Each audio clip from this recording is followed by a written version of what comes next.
بسم اللہ الرحمن الرحیم۔ اللہم صلی علی محمد وعلی آل محمد۔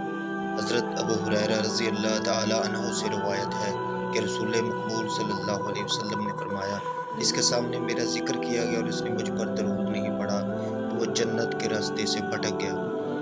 حضرت حسین رضی اللہ عنہ نبی کریم صلی اللہ علیہ وسلم سے روایت کرتے ہیں کہ حضور صلی اللہ علیہ وآلہ وسلم نے فرمایا، سب سے زیادہ بخیل شخص بتاؤں کون ہے؟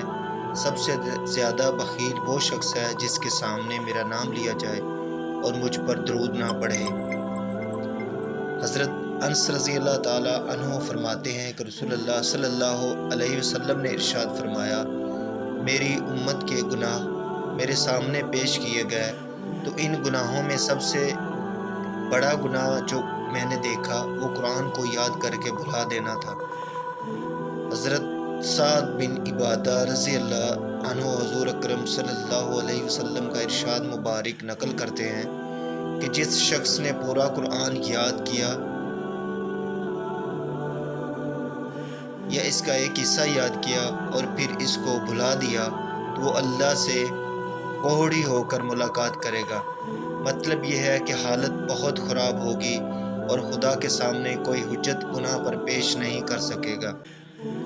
حضرت عبداللہ بن معقل رضی اللہ عنہ سے روایت ہے کہ سرکار دو عالم صلی اللہ علیہ وسلم نے فرمایا، جو لوگ کسی مجلس میں جمع ہوں اور پھر بغیر مجھ پر درود پڑھے وہاں سے کھڑے ہو جائیں تو اس مجلس میں برکت نہ ہوگی اور یہ مجلس قیامت میں ان پر موجب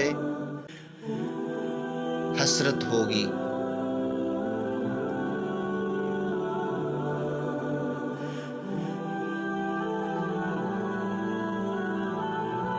حضرت ابو ہریرہ رضی اللہ عنہ رسول کریم صلی اللہ علیہ وسلم سے روایت کرتے ہیں کہ حضور صلی اللہ علیہ وآلہ وسلم نے فرمایا، لوگوں کا کسی مشورے کے لیے کسی جگہ جمع ہونا اور بدون ذکر الہی اور درود کے وہاں سے کھڑے ہو جانا ایسا ہے جیسے لوگ کسی مرے ہوئے گدھے پر جمع ہوئے اور بدبودار چیز پر سے اٹھ کر چلے گئے۔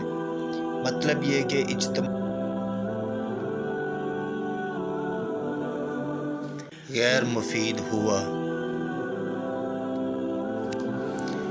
حضرت علی مرتضیٰ شیر خدا رضی اللہ تعالی عنہ کا قول ہے کہ اپنی صبح کا آغاز صدقہ دینے سے کیجیے اور اچھی بات کو پھیلانا بھی صدقہ ہے۔ کائنڈلی چینل کو سبسکرائب، لائک، شیئر کرنا نہ بھولیے گا۔ اللہم صلی علی محمد وعلی آل محمد۔ اللہم صلی علی محمد